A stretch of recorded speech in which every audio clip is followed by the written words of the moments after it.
Higala, mga igsoon, kumusta og mayong adlaw kanatong tanan labi na nga naga-tan-aw nining akong tulumanon nga nagahisgot hisgot sa kamatuoran sumala sa Biblia mga igsoon. O dili ta pwede maghisgot ani og wala sa Biblia kundili naa gyud ni sa Biblia mga igsoon. No, mao ni nga. So ang akong i-share karong adlaw mga igsoon, bisag mubo-mubo lang ni nga panahon o makahuwat mo ani nga mahuman ni nga programa kining naguluhan mga igsoon og ang ikapulo. Nindot ni siya isgutan mga igsoon kung unsa ka importante ba ni sa atong kinabuhi, no? Muna nga kung gusto mo nga uban pa nga makadungog sa nako sa pagsultin ini sa uban na pong mga topiko, ayaw kalimot mga igsoon sa pag-click subscribe nga naa dinha sa ubos. Click subscribe lang mga igsoon o i-click pod ang bell diha o notification. O gusto mo nga masayod mga igsoon sa uban pa nga angay na itong hisgut-hisgutan nga gusto mo masayod nini. O muna mga igsoon, o napod mo yung mga kalibog, mga pangutana, pwede mo comment sa atong YouTube, no, sa channel. Ako lang ning i-review. I know dili man ni live pero ako lang tanawon kung doon na mo yung mga pangutana ni mga igsoon. So, unang basahon ng mga igsoon sa bersikulo, si Abraham, kung nakailata ni Abraham mga igsoon, nihatag ba ni siya og ikapulo, no? Muna nga unang verse mga igsoon nga akong ipambit kining kung namoy mga Biblia pwede na ninyo ukbon inyong basahon mga igsoon kay importante yun na kayo. O sa karon nga nagtan-aw mo nga wala mo'y Biblia, wala mo kaandam, pwede mo magsulat mga igsoon. Isuwat lang ning mga bersikulo nga atong idiktar mga igsoon. No? Unang basahon ng mga igsoon sa Genesis, kapitulo 14, bersikulo 20 mga igsoon, kung si Abraham nihatag ba ni siya og ikapulo mga igsoon. Kining ikapulo, nindot ni siya nga tapiko. So akong basahon diri mga igsoon sa Catholic Bible, ningon diri, dalaygon ang labing halangdong Dios nga naghatag kanimo kadaugan batok sa imong kaaway. Si Abraham niyang gipasabot mga igsoon. O gihatagan siya ni Abraham sa ikapulo nga bahin sa tanan nga iyang nailog. Kung atong subayon ang mga history panahon nilang Abraham mga igsoon, hilig ni sila og gira-gira ng mga panahon na. Og mulusog ni sila dito o musulong sa ubang nasod, ilan ning ilugon mga igsoon. So tanang mga katigayunan anang dapita, ilao na, pero gagahin di ay si Abraham mga igsoon og ikapulo og iyang gibalik og gihatag ngadto sa Ginoo. Amen mga igsoon. Tuo mo ana. So dili ang mga pastor mga igsoon nayuban kusog sad mo tima ani magwali ni sila bahin sa ikapulo mga igsoon. So usahay lainon nato sa pagsabot kung kita maminaw, moingon ta nga natural lang nga iapil na sa mga pastor sa ilang wali. So aron masulod sa ilang suhulan o sweldo. Ang tinuod mga igsoon, dili sa ingon nga nilaban ko sa mga pastor, no? Dili man sad ko pastor mga igsoon. Dili sa ingon nga nilaban ko nila. Kung ako makadungog sa wali sa mga pastor, may tungod sa ikapulo, dako kong galipay na mga igsoon. Nga naman, nagpahinumdum na nato. Nagpahinumdum na nato mga igsoon. Kanang ilang gitima nga ikapulo, Dili na para nila maigsoon, kundi para na nato isip na nga lagad ngadto sa Ginoo. Mo na pinaka main point ana maigsoon, mo na pinaka klaro. Mo na nga malipay ko nga makadungog nga mo hisgot ang pastor ana maigsoon. Kay usahay makalimot beta. Ha? Usahay makalimot ta paghatag sa ikapulo maigsoon. O unsa kabili ang ikapulo ato nang mahinumduman karon maigsoon. Kung unsa ni kadakong bililhon. So isip na ngalagad sa Ginoo mga igsoon, dapat ato yun ang ihatag. Okay? So usa ka istorya mga igsoon sa di pa nato basahon ang bersikulo. Kay medyo atong ipaklaro yun mga igsoon. Igsoon sa atong pagpanarbaho, kung nanarbaho man kita, no? Labi na ning mga kumpanya. So dili gyud ta ingon nga mangawat diha mga igsoon. Kay ngano kung masakpan ta sa tag-iya sa atong itrabahoan, ma-terminate man ta, di ba? So mahadlok ta nga mawad-an ta og trabaho. So meaning to say, wala gyud ta mangawat sa atong pagpanarbaho. Yes, very good na mga igsoon. Og sakto na siya nga dili gyud ta mangawat. Dili ta manghilabot, no? Og kahimtang sa atong pagpamuyo mga igsoon, sa atong mga silingan, nakapangawat ba ta? So kung nag-amping ta mga igsoon, wala sa ta mangawat sa atong mga silingan, very good na mga igsoon. No? Ato yung ni-stand yun ta, ato yung gibarugan nga dili yun ta pwede mangawat. Nindot kayo na mga igsoon. No, pero asa man ta nakapangawat, mo ni pangutana ani mga igsoon. Asa man ta nakapangawat mga igsoon. Kung wala ta mangawat sa atong itrabahoan, wa sad ta mangawat sa atong silingan. So sa atong una wa siguro kung mangawat. Ha? Sa akong una mga igsoon, wala ko mangawat. Pero akong basahon ang bersikulo mga igsoon, basin kung nakapangawat ta. Walang nato mabantay. Walang nato mamatik di mga igsoon. Atong basahon diri mga igsoon sa Malakyas. Kini Malakyas mga igsoon, kapitulo 3, isulat na ninyo diya. Malakyas kapitulo 3, siguro doon na nakabalo ani nga bersikulo, pero gapalimong-limong lang ta ba? Unsa ba ni kadako baka ni nga importante sa atong kinabuhi? Gapalimong-limong o gapawawa lang ta mga igsoon, or ato lang ning gibaliwala. So ato ning reviewhon kadali sa nasayod, pero katong wala pa masayod, ilista ni mga igsoon kay importante yun . Malakyas kapitulo 3 versikulo 8 mga igsoon. Sa 8 mga igsoon akong basahon.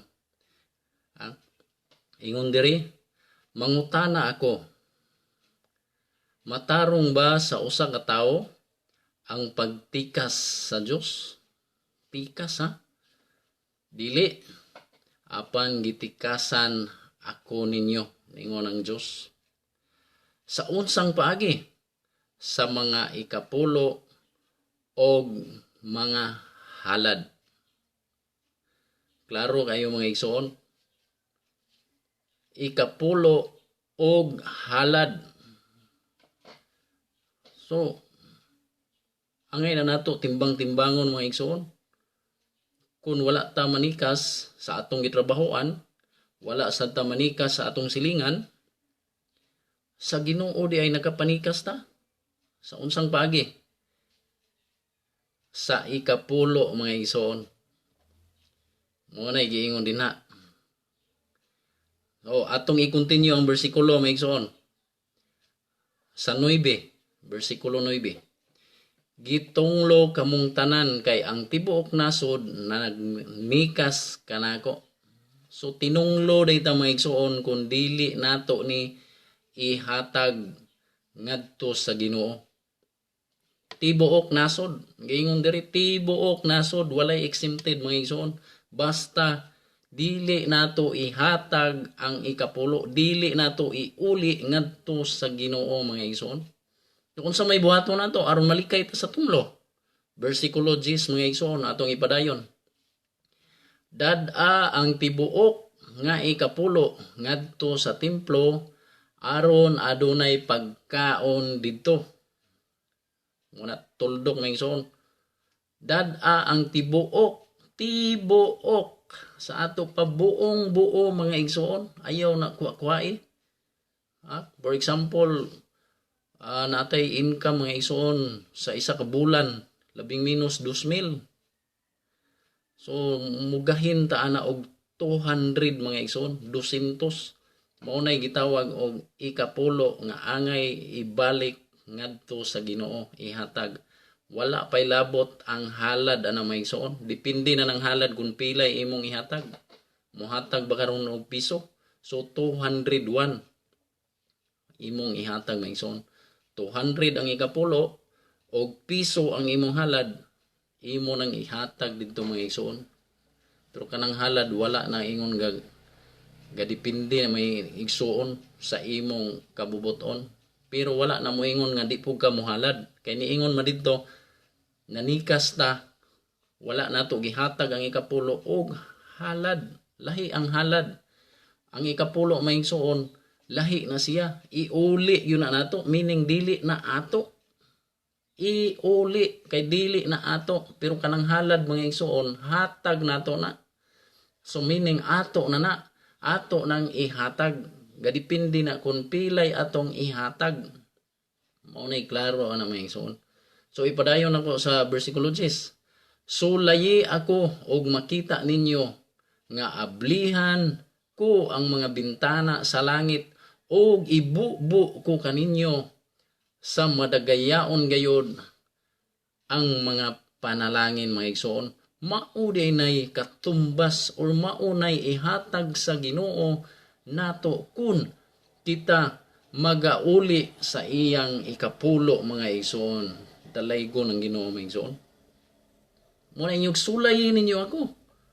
Kung wala pa ka makahatag igsoon sa ikapulo, sulayi mga igsoon og panid-i ang imong palibot. Di ba makita nimo nga gibubo sa Ginoo ang mga panalangin sa imong kinabuhi mga igsoon? Di ba? 11 versikulo 11 mga igsoon sa kapitulo 3 lang gyapon atong ipadayon. Dili ko tugutan ang mga mananap sa paglaglag sa inyong mga tanom aron ang inyong mga kaparasan mamunga og daghan. Pugngan sa Ginoo mga igsoon, protektaan ta pagkanindot mga igsoon. So asa man ta ana? Ihatag nato ang ikapulo o dili nato ihatag? Sa ako lang kabahin mga igsoon, ang akong income mahurot ra gyapon. Akong gihatag sa Ginoo ang ikapulo, mahurot ang akong income. Ug dili sad nako ihatag mga igsoon kay kulangan palagi, hurot man sad gyapon. Nya asa man ko ana mamili ko. Mas maayo ning mohatag ta kay dili pa ta nganlan sa Ginoo og nanikas.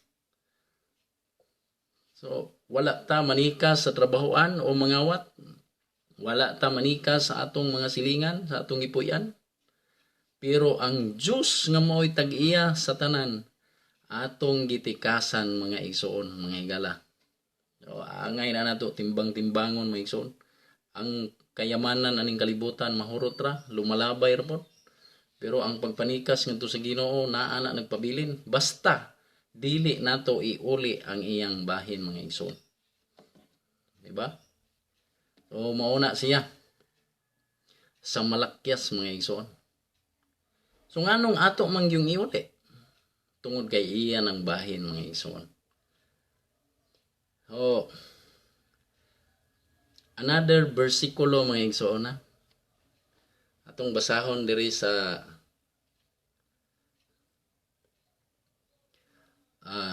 Libitiko. So, unsa may rason nganong ato gining hatag mga igsoon? Libitiko kapitulo 27 versikulo 30 mga igsoon. Palihog lang kog lista ninyo ana ug ato ning basahon. Okay, akong basahon maigsoon diri nagingon. Iya sa Ginoo ang tanang ikapulo gikan sa abot sa yuta, sa inani gikan sa uma o sa bunga sa mga kahoy, balaan kini alang sa Ginoo mga higala, mga igsoon. So nindot kayo mga igsoon. At least nining programaha mga igsoon diri nato masayran nga unsa day ka importante ang ikapulo, angay day nato ibalik ngadto sa Ginoo. Akong balikon pagbasa mga igsoon aron mas maklaro pag yun. Iya sa Ginoo ang tanang ikapulo gikan sa abot, ang atong mga abot mga igsoon, sa yuta, sa inani gikan sa uma o sa mga bunga sa mga kahoy, balaan kini alang sa Ginoo. Maon day na rason mga igsoon nga ang tanang ikapulo iyaha sa Ginoo. Muna wala kay labot ana mga igsoon. Ako wala ko'y labot ana sa ikapulo, kundili ako yun ang ibalik ngadto sa Ginoo mga igsoon. So, dalaygon ang Ginoo mga igsoon nga iya tang gipahibaw ani kay basin abot sa mga ulahing mga adlaw inig hukom ingnon ta nga wa man taong kamamahin pagkadalo nimo do. Wa gyud kamamahin taon.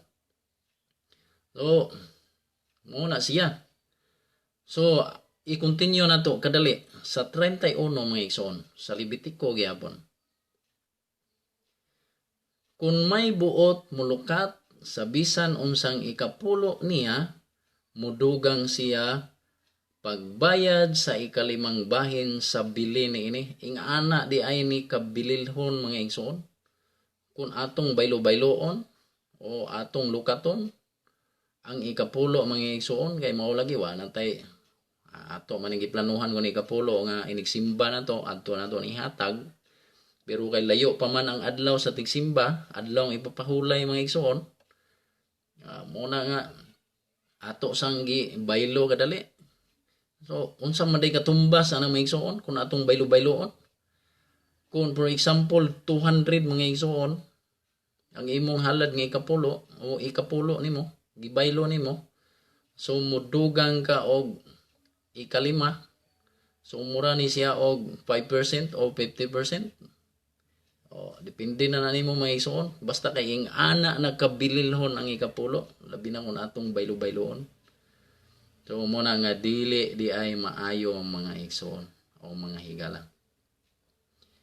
Og dugang pa niini mga igsoon, labi na kay nangalagad manghata sa Ginoo. Atong siguroon nga sa ulahing mga adlaw usa gyud ta nga mosugat inigbalik sa Ginoo. Muna nga atong siguroon nga maluwas gyud ta. Sa unsang paagi mga igsoon nga maluwas ta. Sa unsang paagi nga maluwas ta. Kini nga last nga bersikulo mga igsoon nga akong ipaambit nining tapika mga igsoon. Mabasa ni sa Mateo kapitulo 7 bersikulo 21 lang. Mao ni ang pinaka-last nga bersikulo mga igsoon. Akong basahon. Dili ang tanan daghang mga bata ani mga igsoon nga naka-memorize na ni memory verse na ni mga igsoon. Kumo na kayo ni nga bersikulo pero akong basahon na. Ningon diri dili ang tanan nga magtawag kanako Ginoo, Ginoo makasulod saging harian sa langit. Kundili, naay kondisyon may igsoon, kundili kadto lamang nagtuman sa kabubuton sa akong amahan nga atua sa langit. So kabubuton man sa Ginoo mga igsoon nga ang pag-uli sa ikapulo o paghatag og halad mga igsoon. Ato gyud ang buhaton mga igsoon kung pangandoy na to nga maluwas ta sa ulahing mga adlaw mga igsoon. Tanan na pag-ingon gani kabubuton sa Ginoo gikan sa adlawng ipapahulay, gikan sa mga bawal nga mga pagkaon, ato nang isgutan ng mga bawal pod sunod mga igsoon. Anana sa primero ng episode, nakahisgot na ko na bahin sa pagkaon, unsay kalabutan. So kini mga igsoon, halad nga ikapulo. Importante ni siya mga igsoon. Muna nga nining taknaa, dako kog kalipay o pagpasalamat nga ikaw imog yung gihuman ni pagpaminaw kining akong gipaambit o gi-share mga igsoon nga unta sa ingani lang nga paagi makatabang unta ni nato tanan mga igsoon. Isip nagalagad ngadto sa Ginoo, so padayon ta mga igsoon sa pagbuhat sa maayo o pagtuman sa kabubuton sa Ginoo mga igsoon. So dalaygon ang Ginoo mga igsoon og daghang salamat sa imong pagpaminaw og pagtan-aw niini og kaluyan ka sa Ginoo mga igsoon. Ang abot sa tanan nga atong pagpanarbaho dinhi sa yuta mga igsoon, importante dili gyud nato kalimtan ang pag-uli, ang paghalad ngadto niya. Mulakbit lang og gamay mga igsoon. Nay uban niingon nga dili na importante ang ikapulo. Ang importante ang depende ra sa imong kabubuton. Depende ra sa imong kagustuhan mga igsoon nga kung pilay imong ihatag kay maupod nay istorya mga igsoon. Istorya ra na pero ang ato kamatuoran man ni siya. Di man ta mo sugot aning istoryahon lang ni mga igsoon. Kamatuoran ang ato ang gipasabot ani. Mo ni nga depende na nimo mga igsoon asa ka mo tuo sa istorya ba lamang o kini ang kamatuoran mga igsoon. So depende na nato. Og dalaygon ang Ginoo mga igsoon og daghang salamat og magampo ta. Amahan nga langit nun tagiya sa among kinabuhi. Daghang salamat sa imong gugma, daghang salamat sa imong paghatag kanamong mayong panglawas og mga panalangin. O kining tanan among ginasalig sa ngalan samahan sa anak sa Espiritu Santo ang bugtong personal namong manluluwas. Amen. Og sa sunod mga igsoon, atangin na po ninyo. Ayaw kalimot, click subscribe, comment kung nagustuhan o wala nimo magustuhin mga igsoon. Depende na nimo, comment lang. Natay right mga igsoon nga mo comment. Og notification mga igsoon, i-click lang ang bell din ha. Nya mo all aron ma-update ta kung unsay sunod na pod nga gusto ninyo may baluan atong i-upload mga igsoon. Og daghang salamat. O gusto sa ninyo nga namo i-request nga angay ihisgutan nga itima, pwede sad kuan lang din na sa comment kay atong tan-awon mga igsoon. Usbunan ko, dili ko pastor, wala ko mulaban sa pastor, kung dili nilaban ko sa kamatuoran mga igsoon nga naa sa Biblia. Kamatuoran mga igsoon. Kining programa nga akong gipalusot karon isgot sa kamatuoran nga sumala sa Biblia. Bye mga igsoon. Sa sunod